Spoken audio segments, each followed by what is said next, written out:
마태복음 5장 7절입니다. 시작. 긍휼히 여기는 자는 복이 있나니 그들이 긍휼히 여김을 받을 것임이요. 아멘. 자, 긍휼히 여기는 사람, 그리스도인이란 누구인가? 어떤 가치관을 가지고 있고 어떤 태도와 어떤 성품을 드러내며 사는 자들이 그리스도인일까? 특별히 복에 대한 그리스도인의 관점은 무엇일까? 자, 여기에 대해서 우리 말씀을 나누고 있는데 오늘은 5번째 복입니다. 긍휼히 여기는 사람이 받는 복에 대해서 오늘 말씀을 나누도록 하겠습니다. 그동안 4가지 복을 받습니다. 심령이 가난한 자, 애통하는 자, 온유한 자, 의에 줄이고 목마른 자. 이 4가지를 우리의 어떤 내적 성품이라고 한다면 이제 여기 보시다시피 스크린 보시다시피 이제 남을 긍휼히 여기고 마음이 청결해지고 화평하게 하는 자가 되고 기꺼이 의를 위해서 핍박을 받는 것은 이 앞에 4복의 결과로서 그러니까 성품의 외적 결과, 열매라고 할 수 있겠죠.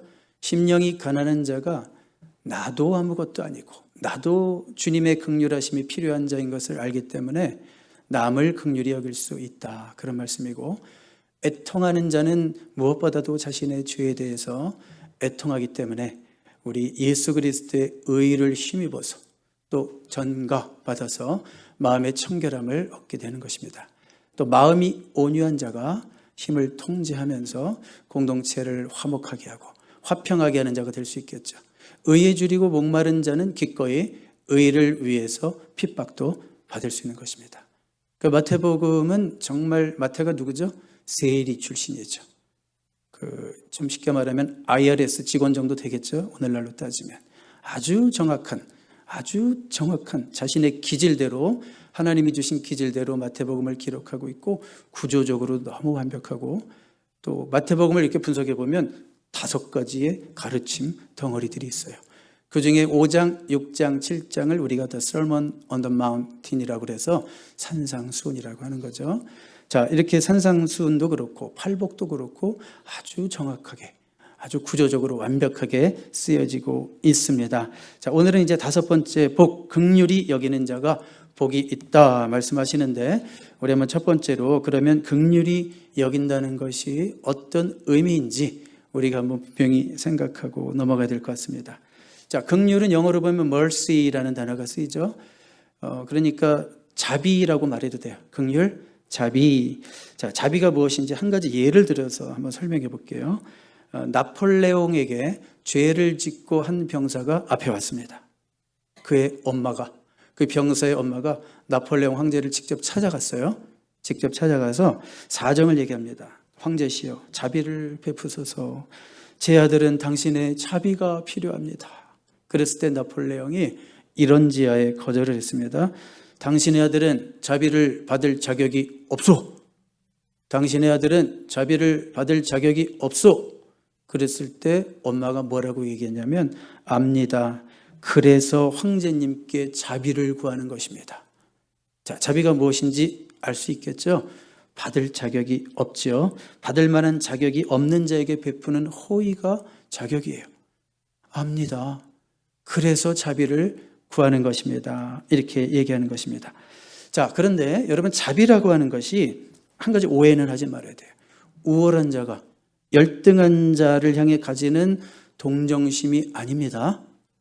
성경이 말하는 자비는 우월한, 더 가진 자가, 더 많이 배운 자가, 덜 가진 자, 못 가진 자, 어려움에 처한 자, 이들에게 가질 수 있는 동정심 같은 게 아니에요. 자, 여기서 성경적으로 긍휼히 여긴다는 건 뭐냐면 상대방이 처한 입장을 제대로 인식하는 걸 말해요. 상대방이 처한 입장을 이해해주고 인식하고, 그래서 내가 그를 불쌍히 여겨주겨야 되겠다라는 마음이 생기는 것을 성경적인 의미에서 긍휼히 여기는 것입니다. 자, 그리고 긍휼이라는 단어는 성경에서 거의 하나님의 성품입니다. 하나님의 성품.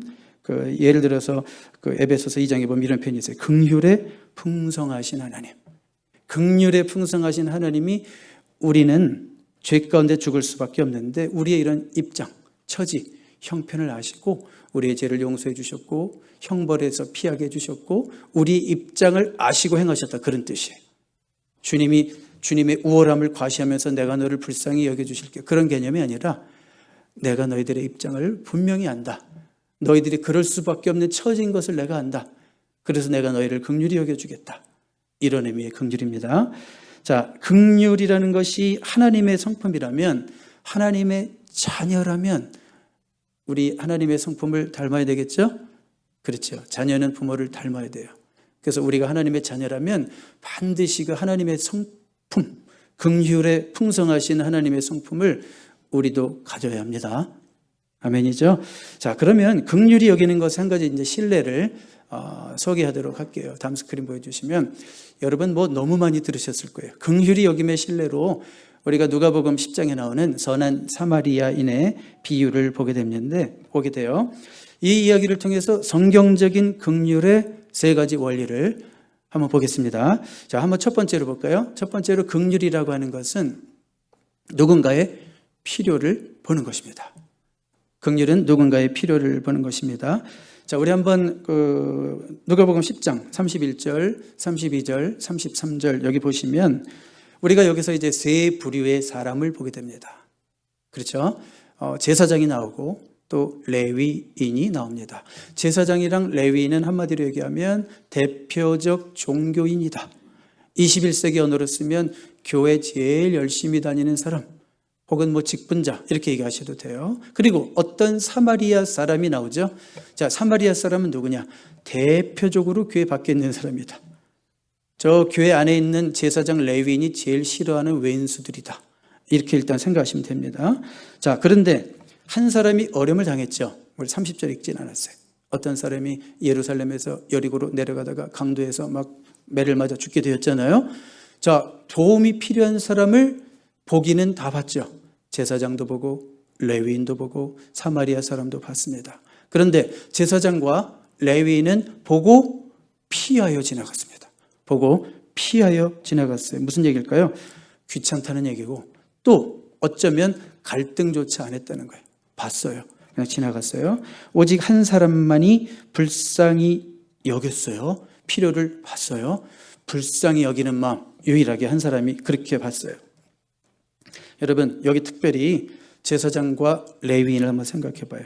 그들은 어디에서 오는 길일까요? 혹은 어디로 가는 길일까요? 제사장이라면, 레위인이라면. 자, 우리식으로 말하면 교회에서 오는 길이겠죠? 교회 가는 길이겠죠? 자, 그런데 그러면 성전에 갔으면 뭐 했을 것 같아요? 예배했죠? 하나님 말씀 읽었겠죠? 낭독했겠죠? 그 시대는 또 들었겠죠? 자, 그렇지만 그들이 예배하면서 무슨 말씀을 들었든지 그것이 그들의 삶까지 연결되고 있습니까? 삶까지 연결되고 있지 않다는 것이죠. 여러분, 예수님은 이런 말씀도 하셨어요. 마태복음 9장에 있는 말씀인데 나는 긍휼을 원하고 제사를 원하지 않는다. 이런 말씀까지 하셨어요. 제사가 예배가 중요하지 않다는 말이 아니라 우리의 삶으로까지 연결되지 않는 예배라면 그딴 예배 집어쳐라. 이런 말을 우리 예수님이 독서를 알리신 겁니다. 여러분, 사마리아인만이 자신의 여건을 바라보지 않았고 자신의 불편함을 바라보지 않았고 상대방의 필요를 봤다는 거예요. 이거는요, 바로 예수님의 눈입니다. 예수님은요, 아마 회당에 가르치러 가다가 구덩이에 소가 빠져 있으면 그날이 안식이래요. 그런 비유도 있죠. 그럼 예수님은 그 소를 꺼내줄까요? 아이고, 빨리 가서 설교해야 되는데 하고 지나갈까요? 꺼내주죠. 예배 늦어도 꺼내주죠. 자, 이게 진짜 참 율법의 정신이에요. 율법은 원래 살리는 거예요. 어제 토요일 나오신 분들은 들었겠지만 모든 율법은 살리는 법이란 말이에요. 그런데 종교인들은 율법을 죽이는 법으로 만들었어요. 자기들만 겨우 지킬 수 있는 어떤 제한된 법으로 만들어 놓고 그 안에 들어오지 못하는 자들을 정죄하는 법으로 만들었단 말이에요. 이게 뭐예요? 율법을 전혀 잘못 해석하고 있는 거죠. 자, 예수님은 상대방의 필요를 받고 우리 이 사마리아인도 상대방의 필요를 봤어요. 우리 한번 마태복음 9장 36절 같이 읽어볼까요? 시작. 무리를 보시고 불쌍히 여기시니 이는 그들이 목자 없는 양과 같이 고생하며 기진함이라. 예수님은 무리를 보시고 오늘은 몇 명이 나왔나? 내가 설교해야 되는데 몇 명이 나왔나? 이렇게 어떤 설교를 들어야 되는 군중, 청중으로 보신 것이 아니라 한 영혼 한 영혼을 불쌍히 여기시고 목자 없는 양과 같은 그들을 불쌍히 여기시는 눈으로 바라보고 그렇기 때문에 또 그들을 구하기 위해서 행동하시는 거예요, 예수님은. 그렇죠? 자, 여러분, 누군가의 필요를 보는 것이 자비의 시작입니다. 일단 보여야지 행할 수 있어요. 보이지 않으면 행할 수 없어요. 누군가의 필요를 보는 것이 자비의 시작입니다. 그리고 두 번째 볼까요? 긍휼은 사랑의 행동으로 보여주는 것입니다. 우리 34절 볼까요? 누가복음 10장 34절에 보면 이 사마리아 사람은 보고 불쌍히 여겨 눈물 두 방울 찔끔 흘리고 돌아갔더라. 그렇게 끝나면 아무 소용없는 거죠. 자, 보고 불쌍히 여겨 가까이 가서, 자, 구체적인 행동의 시작이죠. 가까이 가서 기름과 포도주를 그 상처에 붓고 싸매고 자기 짐승에 태워 주막으로 데리고 가서 돌보아 주니라. 이럴 이유가 있어요? 없어요? 이럴 이유가 없는 사람이에요. 좀 이따 설명드리겠지만. 우리 예수님이 우리를 긍휼히 여겨주실 이유가 있을까요? 없을까요? 하나님 기준으로 따지면 없어요. 우리는 하나님의 긍휼을 입을 자격이 없어요. 우리는 이 사마리아인을 통해서 예수님이 우리에게 어떻게 대하시는가를 봐야 돼요. 자, 긍휼히 여기는 행동이 시작되고 있죠. 긍휼은 감정적으로 찡하고 눈물 몇 방울 흘리고 그거를 긍휼이라고 하지 않습니다. 성경에서 항상 긍휼히 여긴다 그러면 행동이 수반된 거예요. 행동이 수반된 불쌍히 여기는 마음입니다. 그래서 사마리아 여인이 아니죠. 사마리아 사람은 기꺼이 가서 그 사람을 위해서 시간을 쓰고 있어요. 그 사람을 위해서 돈을 쓰고 있어요. 그 사람을 위해서 뭘 쓴다고요? 시간을 쓰고 있고 돈을 쓰고 있어요. 자, 이게 진짜 긍휼히 여기는 겁니다. 눈물 찔끔 흘리는 게 긍휼이 아니고 참 안 됐어 쯧쯧, 이건 긍휼이 아닙니다. 긍휼히 여긴다면 내 시간을 쓰고 내 돈을 쓰고 때로는 내 스케줄도 조정해야 되고 바쁘지만 일상 속에서 나의 스케줄을 조절하고 그를 돕기 위해서 직접 뛰는 게 긍휼히 여기는 겁니다. 우리 요한일서 3장 18절 같이 읽어봐요. 시작. 자녀들아, 우리가 말과 혀로만 사랑하지 말고 행함과 진실함으로 하자. 이게 진짜 사랑입니다. 자, 세 번째 볼까요? 긍휼은 그 누구도 배제하지 않는다라고 하는 것을 우리가 이 사건 속에서 보는데요. 자, 우리 한번 33절 보세요. 그리고 30절까지 같이 봤는데요. 여기 지금 정말 상반되는 서로가 대적하는 두 사람이 나타나잖아요. 어떤 사마리아 사람, 그리고 또 한 사람은 예루살렘에서 여리고로 내려가던 사람. 자, 그러니까 이건 무슨 얘기냐면 한 사람은 북쪽 사마리아 사람이고요. 한 사람 예루살렘에서 여리고로 내려가다가 변을 당한 걸 봐서는 남쪽 유다 사람이라는 걸 알 수 있죠. 이 성경이 쓰여졌던 당시, 예수님 당시에 북쪽 사마리아와 남쪽 유다는 철천지 원수재간이었고 얼굴도 안 보려고 했던 사이라는 거 아시죠? 심지어 그들 있는 대로 지나가기도 싫어했죠. 막 돌아가고 이랬죠. 그 정도로 원수 사이란 말이에요. 자, 그런데 이걸 우리가 뭐라고 그러냐면 선한 사마리아인의 비유라고 그러죠. 비유라는 것은 parable illustration이에요. 비유라는 것은 설명하기 위해서 이 얘기를 등장시키는 거예요.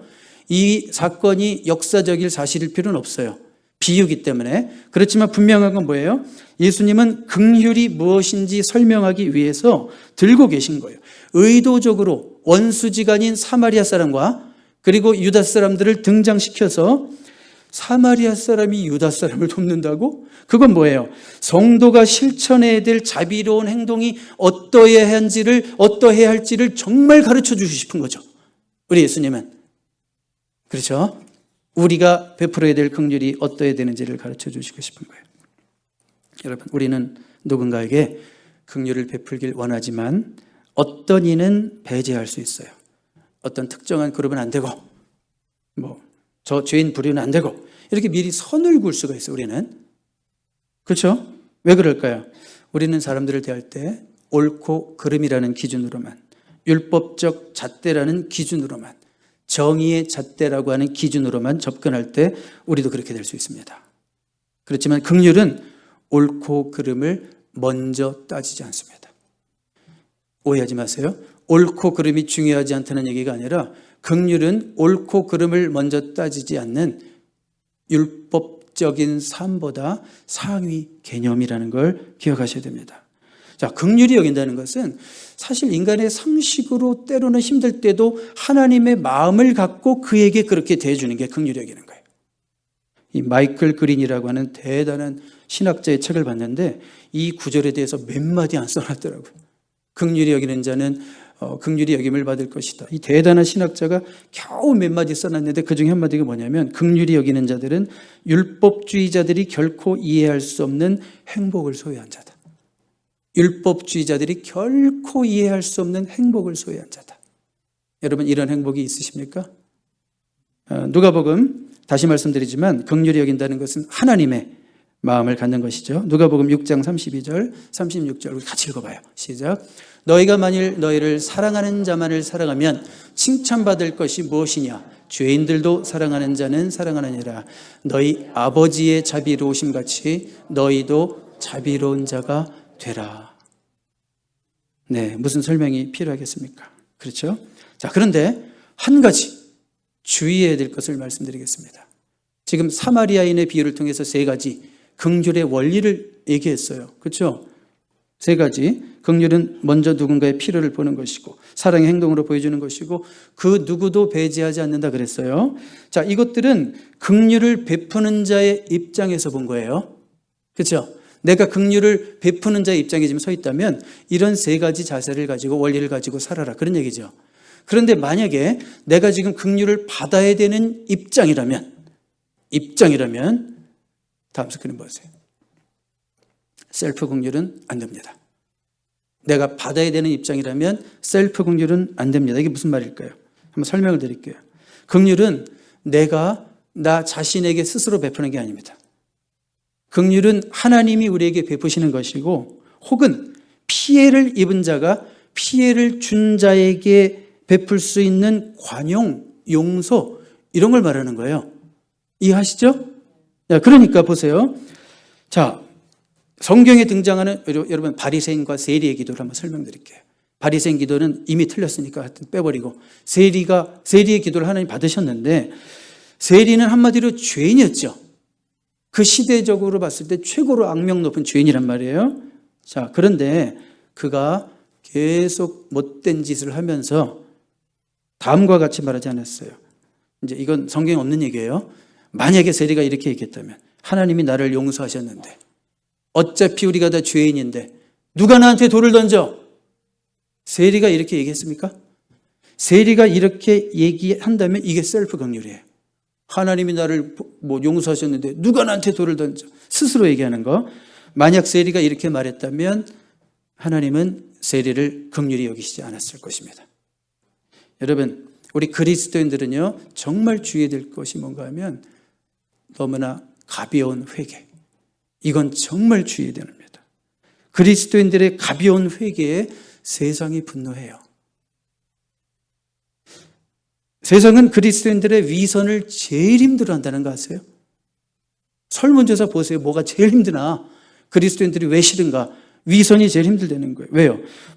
입만 열면 회개하고 제사함 받아서 구원받았다고 말하면서 여전히 직장에서 불의를 행하고 제일 불성실한 것들이 예수 믿는 것들이고 예를 들어서 이런 게 발견되고 공동체에서 사람을 왕따시키는 거 누군가 봤더니 어느 교회 장로고 교회까지 와서 사랑하라 말하면서 싸우기나 하고 여러분 믿지 않는 자들의 눈에는 이게 뭐예요? 용납이 안 돼요. 용서가 안 돼요. 여러분 세상 사람들에게는 그리스도인들의 가벼운 회개가 정말 걸림돌이 되는 거예요. 여러분 꼭 기억하십시오. 긍휼은 공의와 함께 가는 거예요. 긍휼은 공의와 함께 가는 거 무슨 얘기냐면 죄를 지었으면 하나님이 두려운 줄을 알고 진정한 회개를 해야 되는 것이 성도의 자세입니다. 그럴 때 하나님이 그런 자를 긍휼히 여기십니다. 긍휼히 여기십니다. 세리가 어떻게 기도했어요? 하나님, 나는 죄인입니다. 나는 저 성전 안까지 들어갈 자격도 없습니다. 멀리 서서 하나님께 기도하는 거 아시죠? 나는 죄인입니다. 나 같은 자가 무슨. 나는 자격이 없습니다. 다만 나를 불쌍히 여겨주십시오. 이랬을 때 예수님이 그의 손을 들어주시는 거예요. 예수님은요, 오히려 세리는 멀리 하나님과 떨어져 있었는데 예수님은 세리에게 가까이 다가가십니다. 바리새인은 저 바리새인이라고 표현하고 계시고 이 세리라고 표현하십니다. 자, 그러니까 긍휼은 먼저 누군가의 필요를 보는 것이고, 긍휼은 사랑의 행동으로 보여주는 것이고, 긍휼은 그 누구도 배제하지 않는 것입니다. 이것은 긍휼을 베푸는 자의 입장에서 우리가 생각해야 될 부분이고, 우리가 만약에 긍휼을 받는 자의 입장에 있다면 셀프 긍휼, 회개는 철저히 되고 주님 앞에서 철저히 회개하는 심령이 하나님의 긍휼하심을 입게 될 줄로 믿습니다. 자, 그럼 이제 세 번째 큰 포인트로 가겠습니다. 세 번째 큰 포인트자, 결론이자 마지막이에요. 자, 세 번째 큰 포인트는 뭐예요? 그럼 우리가 이 긍휼의 마음을 갖기 위해서는 어떻게 될 것인가? 우리에게 무엇이 필요한가? 자, 우리가 이 긍휼의 마음을 갖기 위해서는 우리에게 필요한 것이 두 가지 있습니다. 첫 번째로 뭘까요? 용기가 필요합니다. 왜 용기가 필요할까요? 여러분, 제가 여러분들의 이해를 위해서 1세기 이 마태복음이 쓰여졌을 당시의 상황, 예수님이 이 마태복음을 써서, 이제 예수님에 대한 이 가르침을 우리 마태가 써서 이 교회에 돌렸을 때 그 독자들도 이 말씀을 실천하기 위해서 엄청난 용기가 필요했다는 걸 말씀드리고 싶은 거예요. 이 말씀이 긍휼히 여기는 자는 긍휼히 여김을 받을 것이다. 너무 좋다. 야, 새로운 가르침이야. 이게 아니라 이런 말씀을 지키라고요? 어떻게 지켜요? 마태복음 독자들이 놀래서 이걸 어떻게 지키지? 저는 막 고민하고 이거 어떻게 하지? 이거 어떻게 순종하지? 이랬을 것을 저는 상상합니다. 시대적 배경을 잠깐 말씀드리면 그 당시 한 로마 철학자가 이런 말도 했어요. 긍휼은 영혼의 병이다. 연약함의 표시다. 긍휼히 여긴다는 것은, 여러분, 로마인들은 뭘 숭상했는지 아시죠? 로마인들은 정의, 용기, 기강, 힘, 오직 그들에게는 그런 거예요. 그게 중요한 거예요. 긍휼히 여겨? 그거는 나약한 자들이 맘 약해 사는 짓이야. 이런 식으로 봤다는 거죠. 긍휼을 멸시했습니다. 긍휼이라는 개념 자체가 거의 없었다고 보셔도 됩니다. 로마인들은 로마 세계에서 아이가 태어나면요, 아버지의 권력은 절대적이었습니다. 파트리아 포테스타스라고 그래서 라틴어 법률 용어인데 가장권, 아버지의 권한이라는 게 있었어요. 그래서 이 권리를 가지고 태어난 아기가 태어났어요. 살리고 싶으면 어떻게 했냐면 말도 안 해요. 이러면 살리는 거예요. 근데 아빠가 이러면 아기는 바로 익사합니다. 바로 죽이는 그런 사회였고요. 자, 그리고 로마 시민은 자신의 노예가 더 이상 마음에 들지 않으면 바로 팔아버리거나 파는 것도 귀찮으면 그냥 바로 죽일 수도 있었던 사회였습니다. 그런데 노예에게는 그 주인에게 대항할 법적 권리가 전혀 없었던 사회였습니다. 심지어 여자분들 기뻐하십시오. 원한다면 아내도 죽일 수 있었습니다. 그 시대는 이 시대에 계심을 기뻐하십시오. 자, 여러분, 이렇듯 긍휼이라는 개념 자체가 멸시받는 세상 속에서 예수님은 또 한 번 뒤집죠. 또 한 번 역설을 얘기하시고 아주 전복하는 얘기를 하시죠. 긍휼을 말씀하신 거예요. 자, 이런 세상 속에서 이런 말씀을 받았어요. 누군가를 긍휼히 여긴다는 것은 이 시대적인 압력을 다 이겨야 되는 거예요. 이 말씀에 순종하기 위해서는 그 시대가 주는 압력을 다 이겨야지 긍휼히 여길 수 있었다. 그런 말이에요. 자, 우리가 사는 세상 한번 적용해 볼까요? 우리가 사는 세상도 별반 다르지 않다고 저는 생각합니다. 여러분, 주변에서 들려오는 소리가 있을 것입니다. 어떤 소리가 들려오냐면, 그는 불쌍히 여기면 안 돼. 본때를 보여줘. 네가 그를 불쌍히 여기면, 네가 그를 용서해주면 그가 너를 약한 사람이라고 보고, 너를 나약한 사람이라고 보고 너를 무시할 거야. 결국 네 목을 짓밟을 거야. 여러분, 이런 식으로 표현은 안 해도 이런 식의 얘기들이 들려옵니다. 여러분, 주변에서 이런 소리가 들려와도 예수님의 말씀대로, 또 예수님처럼 스스로 약한 자 되어 그를 긍휼히 여기실 수 있는 용기가 있으시겠습니까? 용기라고 그랬습니다. 용기라고 그랬어요. 그에게 관용을 베풀고 한 번 더 용서해주고 한 번 더 품어줄 수 있겠습니까? 너무 위험하지 않아요? 그러면 그 인간이 나를 이용할 텐데 너무 위험하지 않아요? 그래서 용기라는 거예요. 긍휼을 베푸는 것은 우리에게 대단한 용기가 필요한 거예요. 모두가 세상 논리에 따라서 자기 신념에 따라서 행할 때 외롭게 하나님 말씀에 순종하여 위험을 무릅쓰고 행동하는 것이기 때문에 용기가 필요한 거예요. 긍휼히 여기는 거 단지 감상적인 거 아니에요. 대단한 용기가 필요한 거예요. 내가 평생 살아왔던 신념을 꺾어야 될 때도 있어요. 왜요? 그 영혼을 살리기 위해서라면, 또 하나님의 말씀에 순종하기 위해서라면. 이런 용기가 저와 여러분에게 있게 되기를 바랍니다. 마지막으로, 자, 긍휼의 마음을 갖기 위해서는 뭐가 필요할까요? 믿음이 필요합니다. 어떤 믿음일까요? 내가 누군가를 긍휼히 여겨주고 불쌍히 여겨주면 사람들이 나를 알아줄까요? 알아줄 사람도 있겠죠. 그렇지만 오히려 오해를 당할 수도 있고 몰라주죠. 그렇지만 사람은 몰라줘도 누구는 다 알고 계신다라고 하는 믿음일까요? 하나님은 다 알고 계시고 하나님은 내가 한 행동에 대해서, 내가 말씀에 순종하여 행한 행동에 대해서 하나님은 다 알고 계시고 카운트하고 계시다라고 하는 믿음입니다. 아멘입니까? 여러분 말씀드릴까요? 우리 악을 악으로 갚지 마십시오. 우리 로마서 12장에서 이미 말씀 나눴죠? 악을 악으로 갚지 마십시오. 나를 힘들게 한 사람의 약점을 들춰내면서 소심한 복수를 하지 마십시오. 그의 죄를 떠버리면서 복수하지 마십시오. 도저히 용서할 수 없는 원수라도 용서하십시오. 그런 자들을 위해서라도 한 번 더 기도해 주십시오. 왜요? 예수님이 원수를 사랑하라, 원수를 위해서 기도하라 말씀하셨기 때문에 우리는 그 말씀에 순종해서 내 감정이 따라주지 않아도 내 의지는 하나님의 말씀에 순종하기로 결단해야 되는 것입니다. 왜 그럴까요? 최종적인 결과를 가져오시는 분이 누구시기 때문에? 하나님이시기 때문에. 그렇게 한번 해보세요. 여러분 눈에서 피눈물 납니다. 좋은 게 아니라 내가 왜 이래야 되지? 내가 왜 이래야 되지? 내가 한때 잘 나가는 내가 왜 이렇게 연약해져야 되지? 내가 왜 스스로 약해져야 되지? 피눈물이 난다니까요. 그렇지만 뭐라고요? 하나님 말씀이라면 나는 순종합니다. 용서합니다. 그를 위해서 기도합니다. 최종적인 결과는 하나님께 있습니다. 반드시 보상하실 것을 믿습니다. 긍휼히 여기는 자가 긍휼히 여김을 받을 것이라고 했습니다. 여러분들이 누군가를 긍휼히 여기시면 여러분들이 긍휼히 여김을 받아야 되는 그때가 오면 하나님이 긍휼히 여기신다고요. 내가 죄를 짓고 괴로워하고 힘들어할 때 하나님이 여러분의 죄를 용서해 주시고, 내가 무엇이 정말 필요할 때 하나님이 공급해 주시고 하나님이 채워주실 줄로 믿습니다. 하나님의 약속을 믿는 자들은 그래서 이 믿음을 가지고 누군가에게 긍휼을 베풀 수 있는 것입니다. 이런 용기와 믿음을 가지고 우리 남은 우리의 삶 가운데 이런 승리가, 누군가에게 긍휼을 넉넉히 베풀 수 있는 승리가 이어질 수 있게 되기를 주님의 이름으로 축복합니다. 기도하겠습니다.